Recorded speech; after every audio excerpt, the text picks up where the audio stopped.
Georgia has consistently put top-notch quality running backs into the NFL over the last few years, with players such as Todd Gurley, Nick Chubb, and Sony Michel. Now current Detroit Lions rookie DeAndre Swift looks to become the next star running back out of the Georgia pipeline.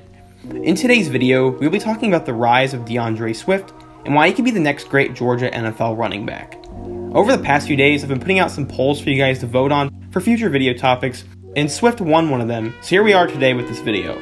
If you want to help decide what videos I do next, be sure to leave a suggestion down in the comment section, and make sure to vote in my daily polls. If you are new to the channel, be sure to subscribe and help me reach 3K subs by the end of July. Be sure to turn on post notifications, and now let's get started with the rise of DeAndre Swift.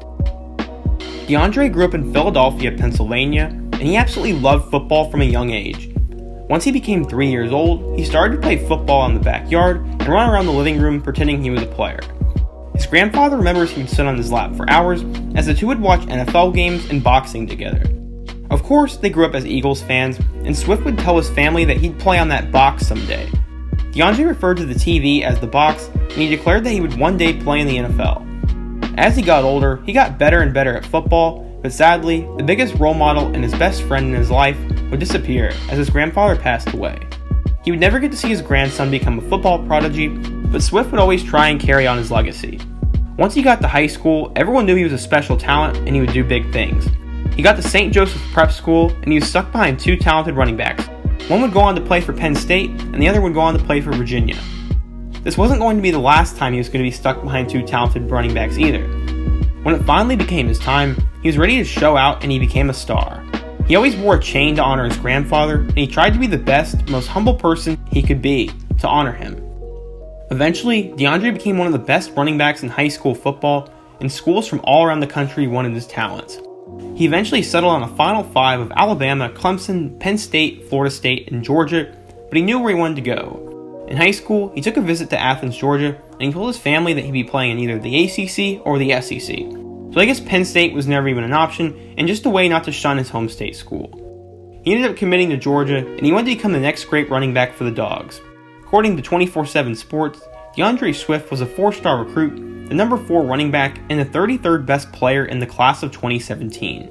He was also the Pennsylvania Gatorade Player of the Year and an Army All-American. Going into Georgia, DeAndre was once again going to be stuck behind 2-star running backs as Sony Michel and Nick Chubb were both going to be seniors, and they would both be playing on Sundays in the future.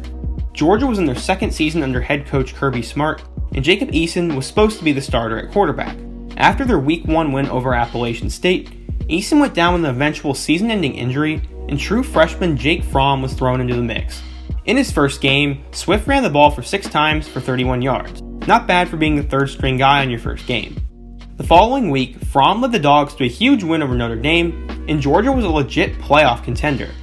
Swift scored his first touchdown against Samford and ran for a season-high 94 yards against Missouri. The Bulldogs won big games over Florida and Mississippi State, but they still won the SEC East with an 11-1 record. They rematched against number 2 Auburn in the SEC championship game, and they won the game. In year 2 under Kirby, the Dogs were headed to the college football playoff, and many thought they had a chance to win it. They beat Oklahoma in the first round of the playoff, and that was one of the best games I have ever watched. They got to the Natty and lost to Alabama by way of Tua Tagovailoa and Devontae Smith. Georgia came so close, but they didn't have enough to win the title, and to this day, they still struggle against Alabama. As a freshman, Swift played very well for a first-string freshman, and he rushed for 618 yards and 18 touchdowns, while averaging 7.6 yards per carry. He played well, and he was expected to start as a sophomore, but he would have some competition. Fromm was back, but Georgia brought in some immediate players at running back to make Swift play better. They signed 5-star recruit Zamir White, and both Elijah Holyfield, Brian Herrien, and Dalvin Cook's little brother James were all going to compete for that job. Swift would end up splitting carries with Elijah Holyfield, and they both got an equal amount of touches. DeAndre started off the year pretty slow as he scored a few touchdowns but didn't amass 100 yards until late October.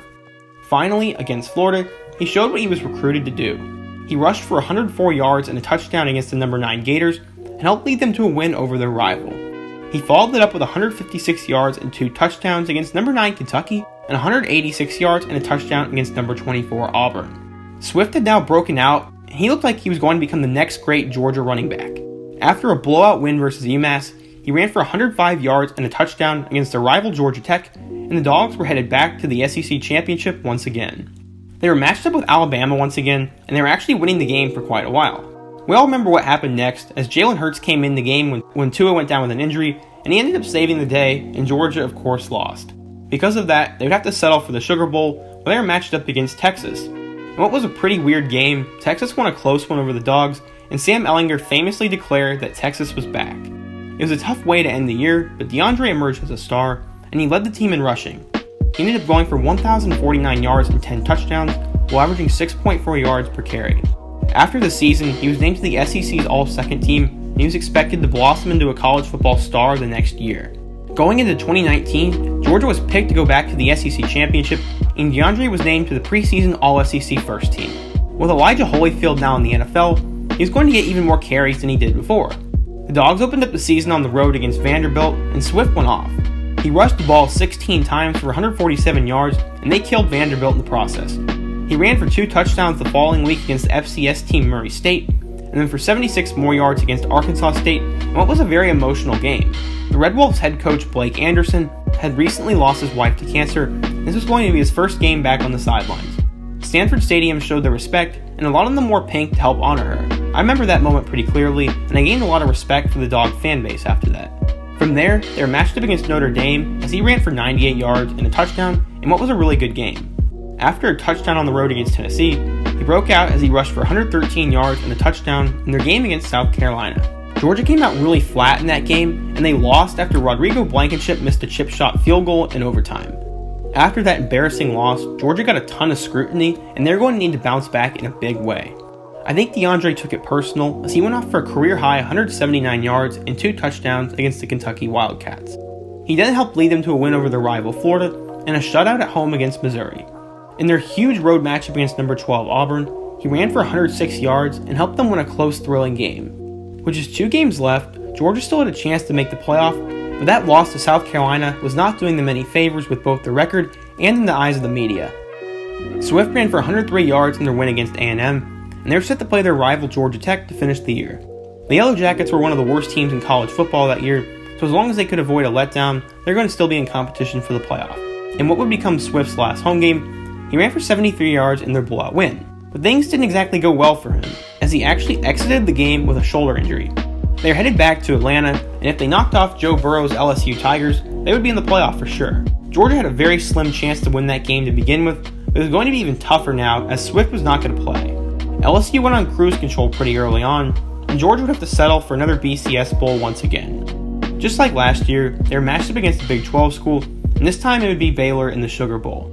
DeAndre barely played, but they still managed to win a close game over the number 7 Bears, and Georgia ended up going 12-2 on the 2019 season. DeAndre Swift to become one of the best running backs in college football, as he rushed for 1,218 yards, but he only scored 7 touchdowns, and his yards per carry dropped. This is likely due to defenses learning him better, and Georgia passing the ball more. But nevertheless, he was named to the SEC's All-First team. After the season, he decided to forego his senior year, and he joined the 2020 NFL draft class. At first, he wasn't sure what he was going to do, but that's what he ended up settling on, as his dream was always to play in the NFL. His childhood dream had now come true, and he was expected to be taken in the first few rounds of the draft. He did pretty well at the Combine, and he'd eventually be taken with the 3rd overall pick in the 2nd round by the Detroit Lions. I was surprised he was taken over Jonathan Taylor, but I'm thankful the Colts got him. Swift will come in and compete immediately, with backs such as Kerryon Johnson and Bo Scarborough already on the roster. I think Swift has potential to be a star in the league, and he was one of the better running backs in the SEC over the last few years. I always loved watching him at Georgia, and I'm curious who will become the next star back for Georgia. They always seem to have a ton of options. If you're a Georgia fan, let me know what you think of the video, and what you think and who you think Georgia's next great running back will be. If you are a Lions fan, let me know what you think of Swift and who will start for you guys this year. If you like my content or want to help support the channel, please take a quick moment to smash that like button, drop a comment, share it with your friends, and watch till the end. That'll do wonders for my videos, and it'll do wonders for the channel. If you are new to my channel, be sure to subscribe and help me reach 3K subs by the end of July, and check out all my other videos about college football and NFL players. I hope to see you guys again soon, but until next time, peace.